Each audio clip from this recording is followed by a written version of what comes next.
Vous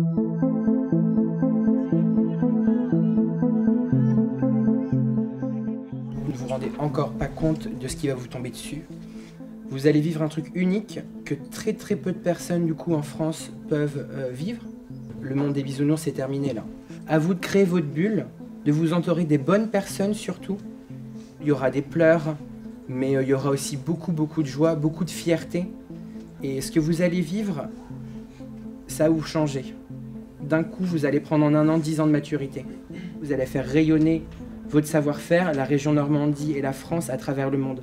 Et ça, même après les Olympiades, une fois que tout sera terminé, c'est une valeur que vous continuerez de diffuser autour de vous. Ce genre de compétition est assez extraordinaire parce que c'est un objectif individuel, parce qu'il y a les médailles au bout, et que c'est les individus qui vont aller en équipe de France, possiblement, mais c'est aussi un objectif de groupe. Au début, ils ne se connaissent pas, et avant la compétition, ce sera une famille. C'est le but du jeu. Donc vous allez être par équipe de 4 parce qu'on veut travailler aussi la cohésion au-delà du dépassement de soi. Donc là, on va mêler le travail de course et le travail de réflexion. Et une fois que l'équipe sera revenue à son plot, là, vous nous donnerez la réponse. Alors, quelle est la quantité d'eau dans le corps humain ?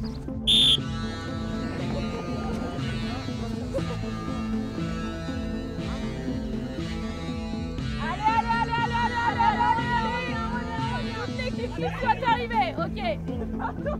Alors attendez, la première équipe arrivée au complet, l'équipe numéro 3. Et on donnera les réponses à la fin. Les grands enjeux, on va dire, c'était principalement le dépassement de soi, la cohésion et surtout de donner des outils à chacun pour pouvoir se préparer au mieux pour la compétition. Parce que le jour de la compétition, on s'est un peu calé sur les discours des anciens. Ils disent tous que les 2 premiers jours, ça va passer, mais c'est le 3e jour qui est difficile mentalement, mais aussi physiquement parce qu'il faut tenir bon, il faut aller jusqu'au bout, il faut vraiment dépasser ses limites. Donc c'est autour de ces idées-là qu'on a essayé de construire nos 3 séances. J'ai 28 combats professionnels, 26 victoires, un match nul, une seule défaite. Et donc l'idée aujourd'hui, c'est de faire des petites initiations à la boxe, comprendre en fait le parallèle entre le sport de haut niveau et puis vos métiers à vous. Vous visez forcément l'excellence dans vos domaines, comme moi, comme tous les sportifs de haut niveau. Donc voilà, c'est un peu l'idée. Et l'idée, c'est de les sensibiliser un peu au combat qui les attend. Quand on monte sur un ring, c'est dangereux et l'idée c'est d'en ressortir intact et vainqueur. Donc faut pas laisser de place au hasard, il faut s'entraîner tous les jours comme il faut, avec une détermination sans faille et arriver au bout de son objectif. C'est une compétition incroyable, extrêmement difficile, longue, 2 jours et demi de compétition, avec des enjeux forts.